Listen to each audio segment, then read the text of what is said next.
Let's demonetize this bitch. Hello and welcome to the final podcast, the last podcast you will ever listen to. Your final bros are here. It's Brian Hopper LaGrasta and Shane the Hangnail Smith.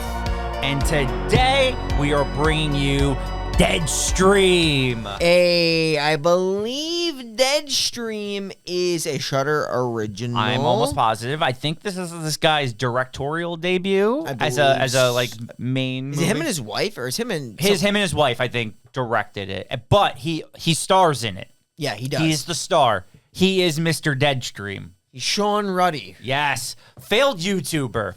Actually, successful YouTuber who got canceled. He got the big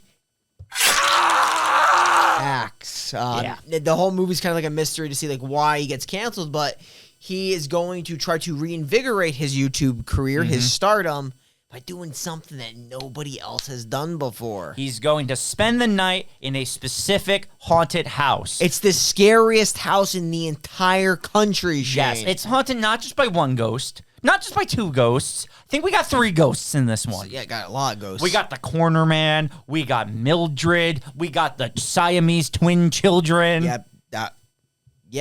There's the Siamese twin children, and isn't there that weird thing in the fucking forest that pops up, whatever that thing is? There's more than 3 ghosts. There's a thing in the tub. There's a bunch of ghoulies. There's so many ghoulies. We'll review that movie one day. And these ghoulies have motives. They do. That's the thing. And, like, he mistakens their motives. Yes. Which is an interesting little twist this movie has. This is a delight. He is your typical YouTuber. He makes a lot of mistakes. He listens to the wrong people. He's very gullible. Yeah. I do like how he has like the live chat going while he streams, and a lot of people are just like being super toxic to him just based on what he got canceled for. The side chat is some of the funniest parts of this movie. Hilarious. Like there's sometimes where people are just like, hopefully you die here. Yeah, seriously. It's just the most toxic shit you see on the internet. I love it. This guy, for not being like, I can't really say he's an actor. This is like his first, like one of the few things he's done. And for someone who has to carry the movie, does great. He nails it. He does. He's funny. This movie's a comedy. Yes. But, man, it's got some creepy parts. Oh, I got jump scared. Yeah, like, there's there a couple some creepy parts. Yeah. The corner man's creepy. Some of these ghosts are creepy. Yeah. The least creepy one is Mildred. She's not creepy at all, but the thing in the tub was even horrifying looking. Oh, yeah, that sludge gunk monster. Sludge gunk, yeah. There's Zombie Cop. Fucking Zombie Cop. Forgot about Zombie Cop. There's a lot going on. Yeah, but there's a lot going on. It's going to be hard to really put this movie in chronological order. Oh, very difficult. A lot of stuff going on. So we'll jump into the spooky pit, and then we'll talk about it. Deadstream, released in 2022, a canceled internet personality live streams a night in the scariest haunted house in the country to regain his followers. However, he awakens an angry ghost in the process and fights to survive the night. It's directed by Joseph Winter, Vanessa Winter, and it stars Joseph Winter as Sean Ruddy and Melanie Stone as Chrissy. Yeah. Or as you may think, let's demonetize this hoe. Let's demonetize. So we could start with the opening. He opens up. He comes to his... It's not YouTube. It's Livid, right? Is the name of his streaming platform he's on now? I think it's like their version of Twitch. Yes. So I kind of felt like it's almost like Kick because he's been banned from YouTube. He's been banned from Twitch. He's the bad boy. He's the outlaw. He's going to Kick, a.k.a. Livid. Yeah, and I do like the beginnings. They show you all of like... They make it very apparent he does like reckless shit. He's a prankster. He's your typical throws a drink on you. It's just a prank, bro. Just a prank, bro, as he pegs like cops with like rocks and shit. Yeah, just a prank. We're not sure what the joke is, but yeah, and like there's this overall theme, like we said earlier, that he was canceled for something, and you don't really know what it was. It's led to believe it was something with a homeless man. I think it's like he beat up or hit a homeless man, or it's something like involving. Yeah. I agree with you, and it is like slightly referenced throughout the film. But you're thinking it's like one of these other things, like because he like hits cops and stuff, like with rocks. Yeah, it's nothing serious. It's not like one of those, sexual assault allegations or filming in a suicide force. Nothing crazy, but he's just beating up homeless people. The people were doing that back in the 2010s, bum fights. That was a popular thing. Bum fights. We reviewed Hobo with a Shotgun. We know. Just got to get your hands on that fucking shotgun. You can get a lawnmower, but making the shotgun's more valuable. It was so long ago we reviewed that movie. A while ago. Such a good movie. Definitely watch. It's very entertaining. But now we're reviewing Deadstream. Yes. We're here, and now he's talking about what he's about to be doing. Yeah. He wants to conquer. He has said he has conquered all of his fears except one. The fear he hasn't conquered. Ghosts. Yes. Ghosts. Spending the night in a haunted house. Not like a Hill House haunted house. An actual haunted, abandoned Blair Witch house. Yeah, the house is creepy. It looks like a Blair Witch. It's condemned. House. It's a condemned home in the middle of the woods. Do you know what state the house was in? I don't remember the area. I don't either. I think they mention They it. do. Right? I'll look it up real quick while we talk about it. But it is like literally the middle of nowhere. Yeah. And so it's important though to note that he does say it's in Utah. Utah, okay. Yeah. So we're in Utah. It's important to note because someone will show up in the house that is a fan. Yeah. So let's go through the basics. So we got it. Yeah, cancel YouTuber. He's going to go to the house. First thing he does, he takes his spark plugs out of his car, throws them into the woods. Yeah, because he can't. He's got to stay there all night, so he can't leave.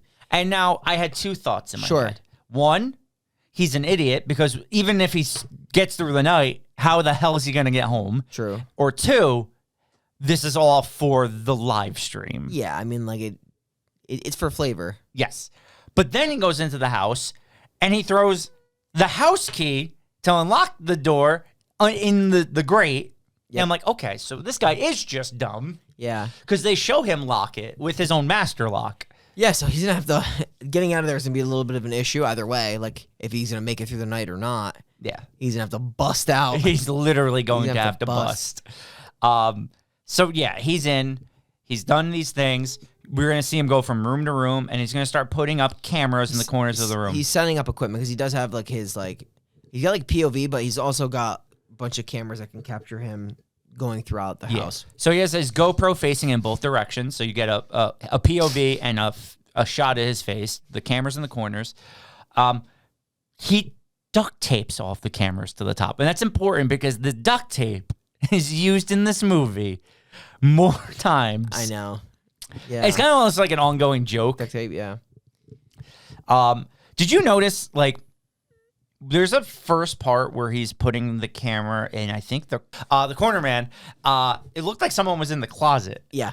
There was? I think so. Okay. You're talking about... Now, is that supposed to be the ghost, or is it supposed to be where Chrissy's hiding until he, like, shows up? Like, what would you take that as? Yeah, that's a good question.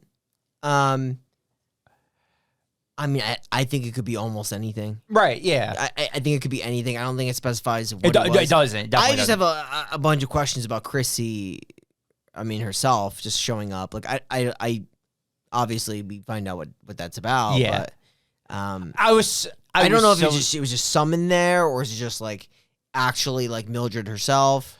So, there's two ways, I guess, you could have thought about it at first. At first... When we're first watching this, I thought she was a plant. You thought that she was like paid actor, a paid actor of Sean's to be there. Like he's like, oh no, this fan is here. Like, oh, this is so crazy. How's this happen to me on this night? But as the movie goes on, I believe she was just Mildred the whole time. Yeah, I mean that's what I got the impression of. Yeah. I know he made that remark there too, like that it's most likely Mildred. Yeah. Number one, I don't even know. I guess. Because when he said he was going into the live stream, he told everybody about the house, but he didn't give details about where it was. Yeah, that's true. So I don't really know how the fan would have found it or anything. I'm not sure. But nonetheless, it's there. But we can just talk about like how he's like going through each room of the house. Yeah. It's super fucking creepy. Yeah. Like, There's like fucking weird pond water in the bathtubs. Disgusting. It's like black. Pond water. Yeah. No one wants pond scum. No, nobody. It's disgusting. That yeah. was where the last person was killed in that house, right? The bathroom? Yeah. And I think for a while, there really isn't much that happens. No, but it's still, like, he carries it so well. He keeps you engaged with his talking. It's almost like he was a, like, Twitch streamer before the movie came out because, like, he knows how to keep you enwrapped in, like, what's going on. He's documenting the house, and then, like, I think there are, like, some, like, thumps here and there, and he gets spooked, but I think eventually the story does pick up when Chrissy comes. Yes. Because that's, like, the first exposure to somebody else. Like we mentioned, Chrissy just says she's a fan. She followed him there. It could be taken as a plant. It could be taken as a real person. But now it's like, okay, well, now he's got to survive the night with Chrissy. But Chrissy's very short-lived because it immediately devolves into, like, Chrissy's gone and, like, the theory's, like, she's now Mildred. Yeah. And then I think he's just attacked by Mildred. Yes. So a couple of things to note. In one of the rooms he goes into, there's the symbol in the closet, which he shatters. He breaks it instantly. It's the fucking forgot the name of it. The hummus? The hummus. No. The hummus. It's something like that. Yeah. The humus. I don't remember if I wrote it down. I'll find it. But it's something like that. Where it's a symbol, it's like got lines pointing out. It looks like it has like an eye in the center. It's very eerie looking. Hamas. It's the Hamas. It is, right? Is that the name of the fucking terrorist organization? Is it? Oh, Hamas. Whoops. Another thing he does before Chrissy gets there is I actually love this scene. He takes out a wheel. The Hamza. The Hamza. The Hamza? Hamza. Hamza. Okay, so he takes out this wheel, and he's like, all right, we're going to spin and see what I do. He's like, oh, no, seance. Not a seance. That's bad. That's the seance invokes the spirits. Yeah. You got to be careful of the seance. It's never good. So when he's going to do the seance, I think that's around the time Chrissy comes, right? Yep. And she has him read this stuff to, like, void off the evil spirit. And that's not the case. We all know that's not the case. So funny. Fucking not the case. Invoking everything. Oh my God. So since we said we were going to skip around a little bit in this episode, he learns later on. So I love this movie. Obviously, you could tell by how I'm talking about it. He gets participation from the audience, from the live stream, and they're like, so we deciphered the Latin for you? They literally like throw videos in the chat deciphering. Some little kid tells them about the Hamza hand. They're like, what? Like how that's used. It warded off evil spirits. So he realized that he let the evil spirits in. Yeah. Then super let them in when he learns the Latin is just like, come in, dark spirits, come into me. Yeah. And I like it because the cameras, like, they do pick up like some of the ghosts. Yeah. Which are cool. Soon. Oh, there's so many different. I think the first one you see besides Mildred like actually physically attacks him from behind. Yes. Drags him. But I know he sees like noise and like there's like corner man that just like walks by. That seems creepy. It's very creepy, but I just don't know what the corner man does. I think he just hangs out in the corner. Yes, he actually never attacks. Doesn't do anything. He just hangs there. He's just there to be scary. He's just to be in the corner. So I guess we should say so what happens is Chrissy starts to act pretty weird, and then she jumps on Sean and bites him in the neck. That's right. So like before she does like leave, she bites him in the neck. He stabs her, and then he stabs her, and then that's the realization that this is most likely Mildred. Well, because he's screaming like, "Call the police! Someone call the police!" And everyone's like, "Yo, you check out this murder!" Like, "Yo, Chrissy dead!" I'm pretty sure in the chat there was a Chrissy dead AF. Love it. Love the chat. It's incredible. Brutal, incredible. And Chrissy gets up. Because mean, Chrissy is Mildred. Yeah, I mean, that's not going to take her out. I think this leads into the scene where he's hiding in like the bedroom, but he has the camera outside the bedroom and you just see a hanging woman like slamming into the door. You see Mildred hanging. And I just love when he gets freaked out when he's just running through the halls. Bro, it's Yeah, so funny. I love his freaked out screams. He screams a lot through this movie, and it's funny every fucking time. That's the thing. Like when I was looking at other people's reviews, they're like the scream got old. The scream. No, I loved it. I thought it was hilarious it was the good. whole time. It was good. Because like there's just something funny about this. Like he's not. It just comes off. He's got the beard. He looks a little bigger. It has the girliest scream running through like the halls. It's fantastic. Yeah, so like the story from my knowledge is that at least what Sean believes is that there's been a lot of people that have died in this house, or at least that have been associated with Mildred killing off all of these people, or that they've just died in this house, and it's like her collection of ghoulies. Pretty much. Ghoulies, Shane. She's basically collecting ghoulies. Collecting ghoulies. That's her orchestra. There will be a twist to know that's not her motive. No. Another thing, since we're like in that general area, that I loved about chat is he put up a poll, should Chrissy stay? And it was overwhelmingly yes. There's like Team Christy better than Sean. Like It's so funny. Because we're friends with a streamer. That's shit you would see in like his chat. Like if you were to go in it, it's awesome. What a life. It really is. A streamer life. So, do you want to kind of talk about that like little thing you were talking? We can, let's because go like, into this it. movie is very chaotic. It's a lot, but we'll describe like some of the stuff that you see. There's not a lot of characters in the movie, just ghouls and those two characters that I named. For the And most Chrissy's part. gone now. And Chrissy's gone. So it's ghouls and Sean. So what happens is basically this whole idea of Mildred and her orchestra of ghoulies, that people have died there. Like you said, everyone that you said, he does encounter each of these in different areas. Which we'll still get to some. He eventually finds like a poetry book, Yeah. Mildred's book of yes. poetry. And it's super important because he does come to the realization later after everything that this is her like audience of people. Like the ghouls are like her audience that she's reading poetry to, Yes. gaining followers with her poetry. Yeah. So it's like Mildred's the dark, evil version of Sean. Yes. Which is interesting. And I wouldn't know if that's the case if somebody else goes in this house, but it's because Sean goes into this house. It's like it mimics almost like Sean's personal situation with like losing followers, being canceled. So she's getting audience through her poetry, which through his reading, he's finding this out, and he's trying to, gain it by being there as well. Yeah. So like it's interesting how that works. I don't know if that would be the same case if somebody else, for instance, stayed a night there and had a different, Yeah, I don't know. background, but I think that it works very well because it is like the dark version of Sean. Yeah. Which it's a good like little twist to the movie and how they like Sean, she's trying to make Sean her audience. It's almost like they were doing the same thing. He was making her his part of like his show, and she's making Sean part of her show. I mean, it obviously involves killing him, but and then she could read eternal poetry to him. Exactly. It sounds great.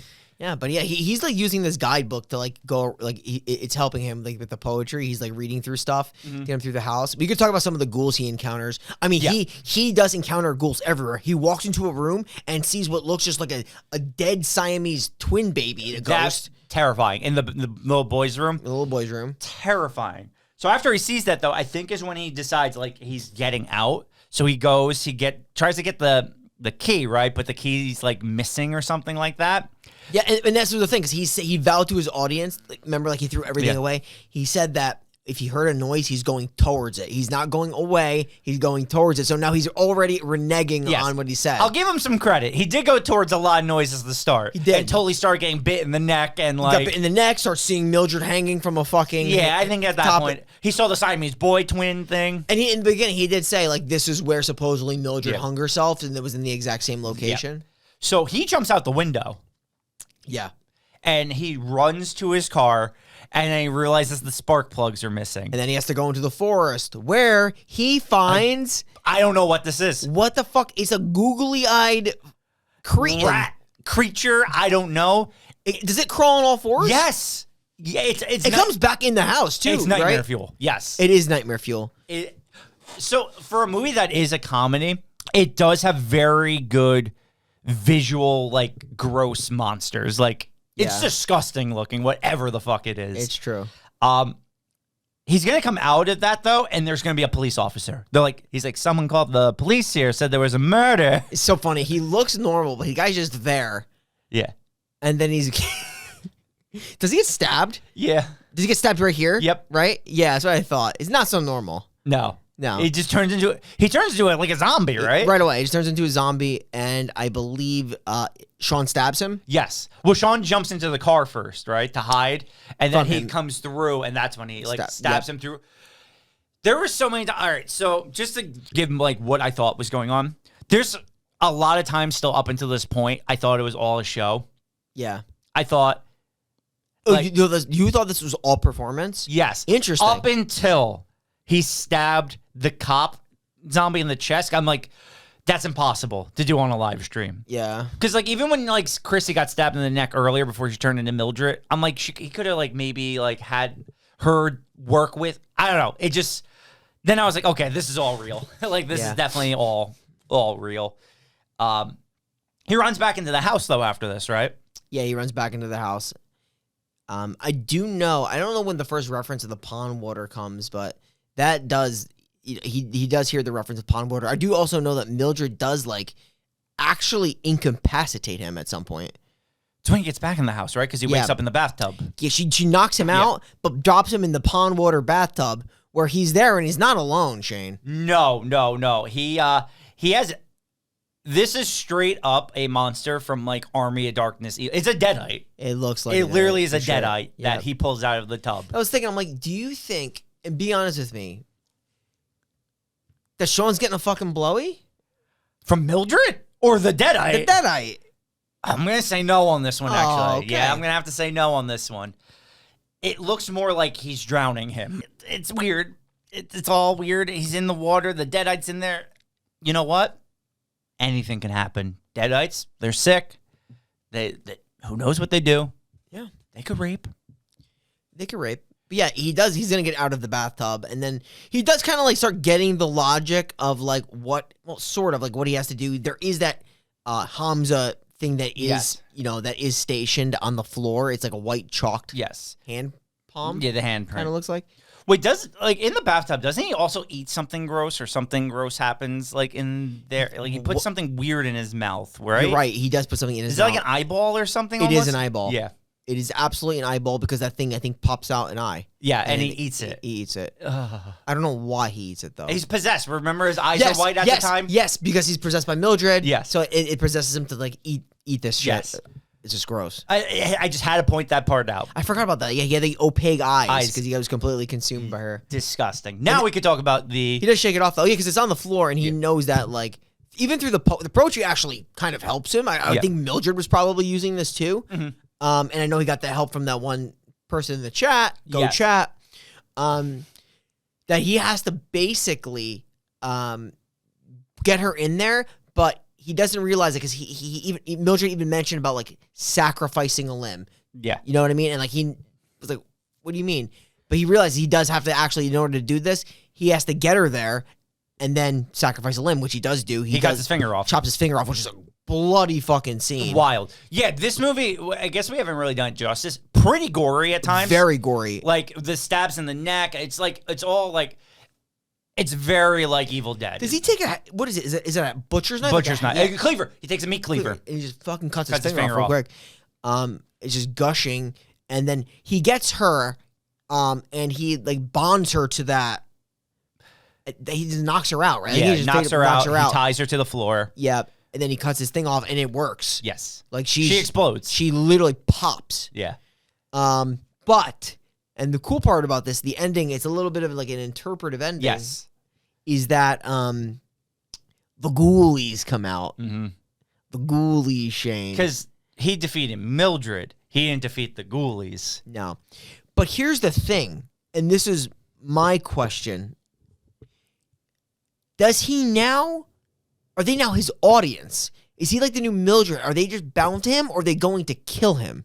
They leave that up to interpretation because the camera cuts. So my theory was that they're now his audience, and they're like getting direction from him. I know he's like scared of them. Yeah. But that was my thought, that there would be now his audience. Like he's got like, all the Twitter fame, but it doesn't matter because now he's in the house and that's his audience now, whether he likes it or not. If he tries to leave, maybe they kill him. Yeah. But from my perspective, he is almost like bound to the house now, almost. Or the new Mildred. Yeah. Interesting. And that's like his audience. He's got multiple audiences now. So I don't know. That was my thought. Did you think, or do you just not know either way? I thought they were going to kill him, but I do like your interpretation that he's kind of the new Mildred bound to the house, and now he has to entertain the ghoulies. Yeah. I like that. I like that a lot. I think there's so much more to this movie. Like, it's honestly more of like a good like character piece about this guy, because like, you know, he's a piece of shit. Or he did bad things in his past. He has. And it's always being flashed in the chat, and it doesn't beat you over the head, and you do have to piece things together. Mm-hmm. And I think it's like definitely like high rewatchability. Definitely, because you can actually spend most of this movie now looking at the main screen and looking to the right and just reading chat for a majority of the movie. Yeah. It's just as entertaining. You made some good comparisons. It definitely reminds me with the practical stuff of Evil Dead for sure. Just from like the comedy horror elements. And then for me, just like Blair Witch, just because of the nonsense screaming that's constantly happening. Even think of the corner man. Yeah. It's the guy, the Josh staring into the corner. 100%. Very true. The corner man is fucking creepy. And then, like, one thing I want to touch on, too, with this movie is this movie does a really good job of not making Sean just after one YouTuber. They kind of make him a mix of all the YouTubers that have ever apologized. Yeah. Like, he takes aspects of, like, say, like, a Logan Paul apology or, like, someone else who had to, like, apologize, and it comes across with all of that. Like some of it sounds super sincere. Some of it, you know, is BS. And then even when he first starts, like, doing his thing, you can tell, even though he's apologized, he's still, like, kind of that same guy doing, like, he still has that. He doesn't almost come off as a real person because, like, a lot of YouTubers, they talk in this way where it's like, "Hi guys," where it's just so fake, and he has that fake energy, and he maintains it even after his like fingers cut off. I'm surprised he didn't put up a poll. Will my finger grow back? Yeah, he's authentic all the way through. Yes. I was gonna say that. Like, he legitimately cuts his finger off. He describes it. He keeps the same energy. Yep. It's actually pretty fucking wild. That's what I'm saying. Like, he doesn't break his character. Yeah. It's like when you watch those like Twitch streamers get robbed on the street, and they're instead of just chasing after like their property, they're still live streaming it or something to be like, "This is what's happening as I'm being robbed." It's crazy. Yeah, it's so well done. It's such a good like shot at like that kind of culture of like 100%. Everything is being streamed, and like this is how like it's very well done. I really enjoyed this. No, it is. It's a good watch. Definitely an enjoyable sit. Highly recommend. I would say I would love for the show to at some point be sponsored by Shudder, because we talk a lot about Shudder movies, and I really would like that, because now they're just putting on bangers. Like, even they're not even originals; they're just putting on good content. Oh my God, Calvera just got on there. We'll be reviewing that. Hell yeah. Circa 2024. What a freaking movie. Calvera. Shudder's so great. Calvera actually has, in the movie, I think I know who the character is in Calvera too. The guy that plays the killer in High Tension is one of the characters in Calvera? I don't know. Makes sense. It's all French. I don't know if he's the character that fucks the pig. You remember the pig fuck scene? Yep, I don't know if it's that character, but I know he's in the movie somewhere. God, Calvera is a sick movie. I cannot wait to get to. Yeah. So Deadstream, I guess I'll give my final thoughts on Deadstream now. Yep. This was no debate for me. 8 out of 10. Absolutely loved it. It's like, it's not the best horror comedy. I still think that's reserved for Shaun of the Dead probably. But it's right. It's one of my tops of all time. If I had to do a top 3 right now, horror comedy, Shaun of the Dead, Tucker and Dale versus Evil. Do you count Cabin in the Woods? If you do, that's my probably number the best one. It is labeled a comedy technically, right? I fucking love that movie. I think it's absolutely sheer brilliant every step of the way up to the end. I think that movie's legitimate. That movie's that movie's just like horror perfection. Like, it's just like absolutely completely tells a story of what the horror genre is in an hour and 30 minutes. And it does it so well. Yeah. Let me see. Let's see what IMDb. They casted fucking well for it too. Oh my God, the casting is fantastic. Yeah. Hemsworth and the girl, what's her name? Kristen Connolly. Incredible. Yep. They even fucking what's his name? Jesse James. Yes, it's great, absolutely great. And then the guys like Bradley Whitford and Richard Jenkins are hilarious. Richard Jenkins is so good Incredible. in that movie. The surprise appearance of Sigourney Weaver at the end. It's such a good little like twist to it. Literally incredible. Where does IMDb list the genre movie anymore? Why am I missing this? There's a lot of good horror comedies for sure. It's becoming a better genre, but this is without a doubt. But yeah, all right. So like I said, I'm giving this an 8 out of 10 for only having literally 2 actual like people in the movie with Chrissy and Sean. They both do a really good job. The ghosts are great. Like the effects work is great. The story's really interesting. It keeps you engaged. But also this movie has going for it. This movie's about an hour and 25 minutes long. Yeah, it's not and long. It doesn't overstay its welcome. It's the perfect runtime for this type of movie. And that's one thing like certain movies that we've recently reviewed, Skinamarink, or go a little too long for how they should be. But this is like that perfect length for this type of movie. I loved it. 8 out of 10. Yeah, it constantly keeps you entertained. So I'm at a 7, but like I'm at a super high 7. Like I was really debating this one, but like it could be easily an 8. I just love it. Literally love the movie. I think it's hilarious. Super funny. There are really scary parts. Like I said, there's an element of like detection when you're watching this too. You got to just like pick up stuff through the chat, pick up stuff that he says as he goes about like the house, things that are said, things that even like you would find in interactions he has with the ghost, Mildred. But yeah, no, 7, great movie. Honestly, really enjoyed it. Would love to see. I think they could probably maybe not do a sequel, but do something similar with this concept. Yes. It'd be tough to. I don't think it would work doing another one with Sean. I think that whole thing's run its course now. But if you did a different guy doing a different situation, I could see that working. In a similar like live stream element. I mean, it's tough to really capture this like, greatness again. Yeah, because this is a very good movie. But I think you can get something similar and still make it good in a different setting with a different actor, maybe different concept. And if it doesn't work, just never make another one. Sinister, there's a couple of them. Yeah, just try to go for a sequel. It didn't work. But I would like to see something similar. Yes. With different, Yes, because you could just do a different story, but similar. All right.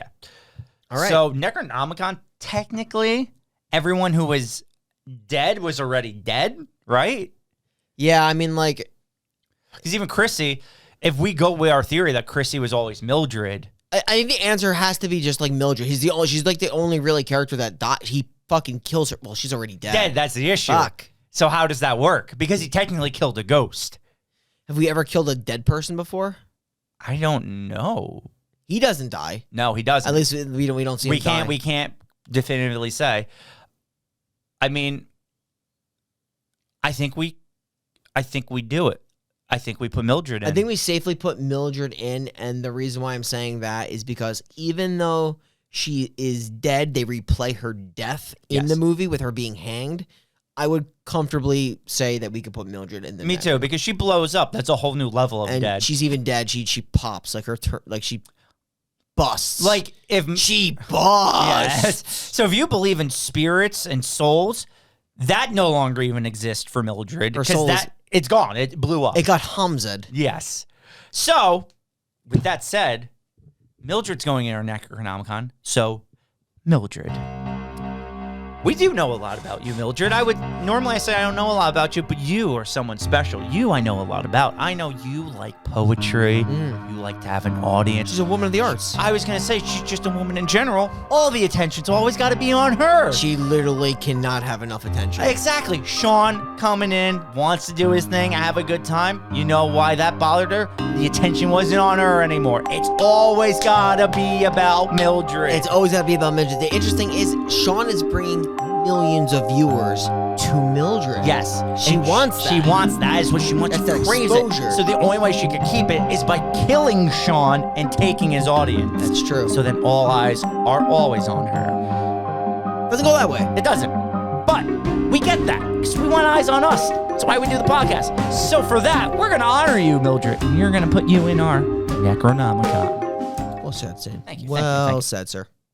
All right, that was Deadstream. We really enjoyed this movie. Definitely check it out. Shudder. hour 25 minutes of your time, you will not be disappointed. No. And now we're going to switch streaming services. We're going to the Peacock. Ooh, Peacock. Yep. We are going to review the pandemic horror. Sick. Yeah. I know there's probably a lot of movies surrounded by COVID. I don't know if this, I'm not going to say this parodies it, but it uses the quarantine concept in an effective slasher. Yes. In the confines of a slasher, it operates well in that space. Yes, and it does a good job of kind of poking fun at both sides of the spectrum with the COVID rules and stuff. Yeah. Because I know this movie was only made last year. Yeah. But it definitely goes back to the time where people were throwing COVID parties. It was literally, I think it actually takes place 2020. 2020, yeah. Yeah, because it's in peak quarantine. People were always wearing masks outside, and if you were not wearing a mask, you had to strap it on your face. Yeah, you were a heathen if you did not wear a mask. You would be exiled. You'd be banished to the nether realm. Yes, literally, yes. So, you know what we're doing. With that said, we are the final podcast signing off, and we will see you next week. Sick, sick, sick, da-na-da-na, don't resist, da-na-da-na. Oh my god, I like that. Thank you. Little Queens of the Stone Age. Hell yeah. That's sweet, Shane. Sweet Shane. Thanks for tuning in. You know where we'll be every Monday, 6 a.m. We're posting. We'll see you there every single Monday and Friday for our low-budget horror concept, which is, always a treat. Sometimes we throw some action movies in there too. We have to. Yeah, we need a good Seagal. It's a barrel of shit. So we'll see you next week.